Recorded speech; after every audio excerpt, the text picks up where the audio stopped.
আসসালামু আলাইকুম, সবাইকে স্বাগত জানাচ্ছি আজকের এই ভিডিও টিউটোরিয়ালে। আমি মোহাম্মদ স্বাগত হোসেন। চলুন জেনে নেওয়া যাক কীভাবে আপনার বিদ্যালয়ের শিক্ষার্থীদের উপবৃত্তির চাহিদা প্রস্তুত করবেন, সংরক্ষণ করবেন এবং ক্লাস্টারে জমা দেবেন। তো কাজটি করতে হলেই আমি একটু বড় করে দেখাই। আপনি কম্পিউটারে, ল্যাপটপে এবং মোবাইল ফোনের মাধ্যমে কাজটি করতে পারবেন। তো তার আগে একটু বলে রাখি, আমার মতো স্ক্রিন যদি আপনার না আসে সেই ক্ষেত্রে যে কাজটি করবেন, এই যে উপরে ডান কোণে রেড মার্কের এর ভিতরে দেখুন 3 ডটস আছে, এই অপশনটিতে একটি ক্লিক করে আমার মতো এই যে ডেস্কটপ সাইট মোডটি অন করে দেবেন। আমার করা আছে, তাহলে কিন্তু আমার মতো স্ক্রিন দেখতে পাবেন। এবার যে কাজটি করতে হবে, বাম পাশে দেখুন এই যে রেড মার্কের এর ভিতরে 3 লাইনস আছে, এই অপশনটিতে একটি ক্লিক করে দেবেন। দেওয়ার পরে এমন একটি স্ক্রিন শো করবে।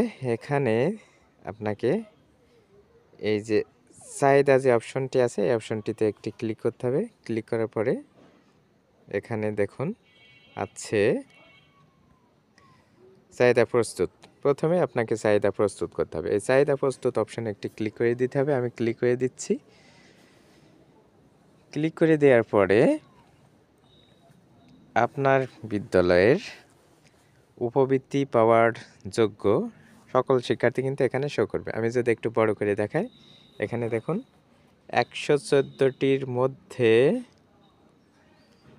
এই যে 114টির মধ্যে 1 থেকে 10 পর্যন্ত দেখাচ্ছে। মানে এই পৃষ্ঠাতে 10টি দেখাচ্ছে। আপনি একবারে অনেকগুলো যদি দেখতে চান এক পৃষ্ঠায়, সেই ক্ষেত্রে যে কাজটি করতে হবে আমি দেখিয়ে দিচ্ছি।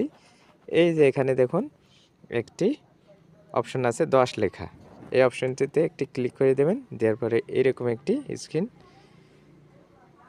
ওপেন হবে। এখান থেকে আপনি 100টি যদি এক পৃষ্ঠায় দেখতে চান এই অপশনটি সিলেক্ট করে দেবেন। যদি 50টি দেখতে চান এটা, যদি 20টি দেখতে চান তাহলে এই অপশনটি।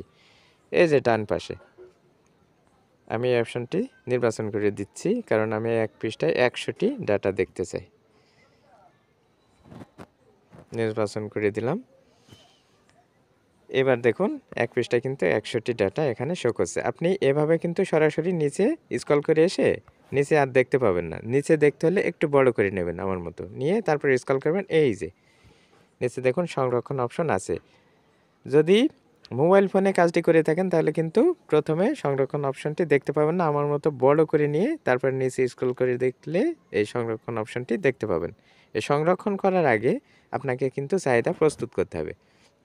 এখন চাহিদা প্রস্তুত করবেন কিভাবে সেটা আমি একটু দেখাচ্ছি।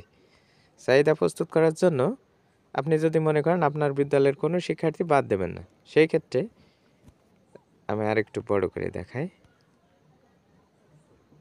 আপনার বিদ্যালয়ে যদি কোনো শিক্ষার্থীকে বাদ দিতে না চান, তাহলে এই যে July, August, September, October, November এবং ডিসেম্বর, এই অপশনটিতে ক্লিক করলে একবারে কিন্তু 100টি ডাটাই সিলেক্ট হয়ে যাবে। এই দেখুন নিচে কিন্তু প্রত্যেকটি ঘরে টিক মার্ক এসে গেছে, মানে সিলেক্ট হয়ে গেছে। সকল শিক্ষার্থী জুলাই মাসের যে প্রাপ্যতা সেটা কিন্তু সিলেক্ট হয়ে গেছে। একইভাবে August, September, October, November, December, আমি কিন্তু একবারে সবগুলো ডাটা দেখুন নিচ পর্যন্ত যান, একবারে সব সিলেক্ট হয়ে গেছে। এখন যদি একটা একটা করে দিতে চান, ধরুন আপনার সবগুলো ডাটা একবারে দেওয়ার প্রয়োজন নেই, এর ভিতরে কোনো কিছু ডাটা আছে যার প্রাপ্যতা নেই, সেটা আপনি এখন বাদ দিয়ে দেবেন। তো যার প্রাপ্যতা নেই সেই ঘরে আপনি কিন্তু যদি আবার ক্লিক করেন, ধরুন আপনি এই শিক্ষার্থীর টাকাটা এই মাসে ভুল করে দিয়েছেন। এই যে এই শিক্ষার্থীর এই মাসের টাকাটা, জুলাই মাসের টাকা আপনি দিতে চান না, কিন্তু টাকার ঘর সিলেক্ট হয়ে গেছে। তো ওই ক্ষেত্রে ওই অপশনটির টিক মার্কের উপরে একটি ক্লিক করে দেবেন। আমি ক্লিক করে দিলাম। এই দেখুন ওর কিন্তু আজ সিলেক্ট দেখাচ্ছে না, দুঃখিত। এই যে এটা কিন্তু আনসিলেক্ট হয়ে গেছে। এখন যদি প্রাপ্যতা না থাকে সেই ক্ষেত্রে এই যে এই ঘরে একবারে যদি নির্বাচন করেন, একবারে তো অবশ্যই প্রাপ্যতা নেই এমন হবে না, তাহলে একবারে সিলেক্ট হয়ে যাবে। যদি একটা একটা করে নির্বাচন করতে চান সেক্ষেত্রে এই যে এই ঘরে একটি টিকমার্ক দিয়ে দেবেন, তাহলে কিন্তু এর প্রাপ্যতা নেই হয়ে গেল।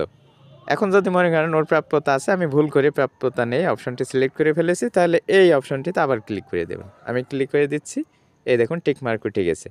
এবার আমি আবার কিন্তু এটা আনসিলেক্ট করে সিলেক্ট করে দিতে পারি, তাহলে কিন্তু আবার সবগুলো একসাথে টিকমার্ক হয়ে যাবে। আবার একটা একটা করেও আমি যদি ক্লিক করি তাও কিন্তু টিকমার্ক আবার এসে যাবে, মানে সিলেক্ট হয়ে যাবে। এই যে এখানে যদি ক্লিক করি দেখুন একটা একটা করে যদি করি, যে একটা করলাম এটা কিন্তু সিলেক্ট হলো, তারপর এটা করলাম, তারপর এটা করলাম, তারপর এটা করলাম, এভাবে সিলেক্ট হয়ে যাওয়ার পরে এই যে নিচে দেখুন আমি বললাম একবারে কিন্তু দেখুন আমি স্ক্রল করে স্বাভাবিক অবস্থায় যখন নিচে আসছি কিন্তু সংরক্ষণ অপশন দেখাচ্ছে না। এখন যে কাজটি করতে হবে আমি একটু বড় করে নিতে, আমি একটু বড় করে নিলাম।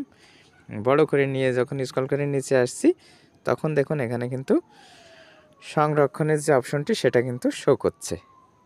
এখন আমি সংরক্ষণ অপশনটিতে সংরক্ষণ অপশনে ক্লিক করার পরে এই যে আমি একটু বড় করে যদি দেখাই, এই যে এমন দেখাবে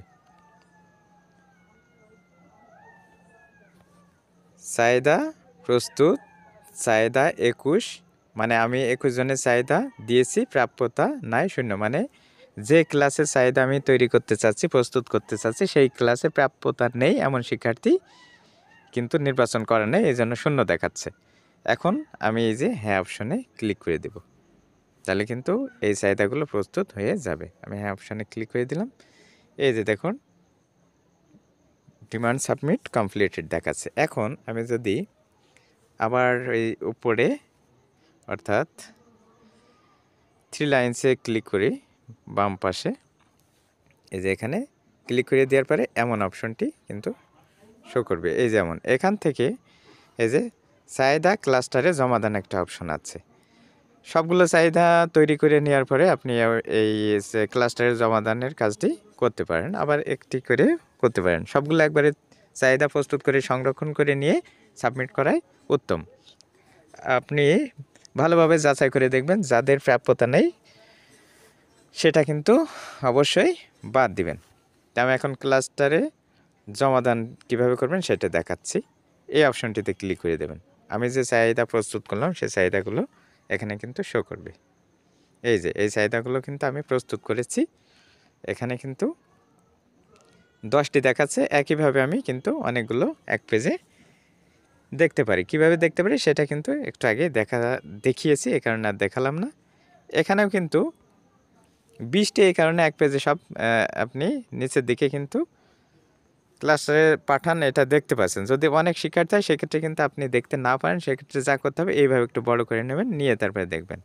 এখন কিন্তু দেখা যাচ্ছে দেখুন ক্লাস্টারে পাঠান, এই ক্লাস্টারে পাঠান, আমি যেহেতু ক্লাস্টারে জমা দেবো এই কারণে এই ক্লাস্টারে পাঠান অপশনটিতে একটি ক্লিক করে দিতে হবে। তার আগে যে কাজটি করতে হবে ডাটাগুলো কিন্তু নির্বাচন করতে হবে, কাকে কাকে আপনি পাঠাতে চান। যদি একটা একটা করে পাঠাতে চান এইভাবে একটা একটা করে নির্বাচন করতে পারবেন। দেখুন আমি ক্লিক করছি, নির্বাচন হচ্ছে, দেখেছেন। এখন যদি আপনি মনে করেন সবগুলো ডাটা একবারে পাঠাবেন সেই ক্ষেত্রে আপনাকে এই অপশনটিতে ক্লিক করবেন, যেভাবে আমরা মাসের টাকাগুলো নির্বাচন করেছিলাম। এখন এই অপশনটিতে ক্লিক করে দিলাম, দেখুন সব একবারে সিলেক্ট হয়ে গেছে। এইবার আমি ক্লাস্টারে পাঠান অপশনটিতে একটি ক্লিক করে দেব, এই যে এই অপশনটিতে ক্লিক করে দিলাম। করার পরে এই যে দেখুন এখানে কিন্তু এমন দেখাবে ক্লাস্টারে তালিকা জমাদান, আপনি কি ক্লাস্টারে আবেদন জমা দেওয়ার বিষয়ে নিশ্চিত? এখন আমি যেহেতু জমা দেব আপনাদের দেখানোর জন্যে এই যেগুলো চাহিদা প্রস্তুত করেছিলাম সেগুলো ক্লাস্টারে পাঠিয়ে দিচ্ছি। এই যে হ্যাঁ অপশনটিতে ক্লিক করলেই কিন্তু চাহিদা ক্লাস্টারে জমা হয়ে যাবে। আশা করি বুঝতে পেরেছেন। এতক্ষণ সাথে থাকার জন্য সবাইকে ধন্যবাদ জানাচ্ছি। দেখা হবে পরবর্তী কোনো ভিডিও টিউটোরিয়ালে। ততক্ষণ আল্লাহ সবাইকে সুস্থ রাখুক, ভালো রাখুক। আল্লাহ হাফেজ।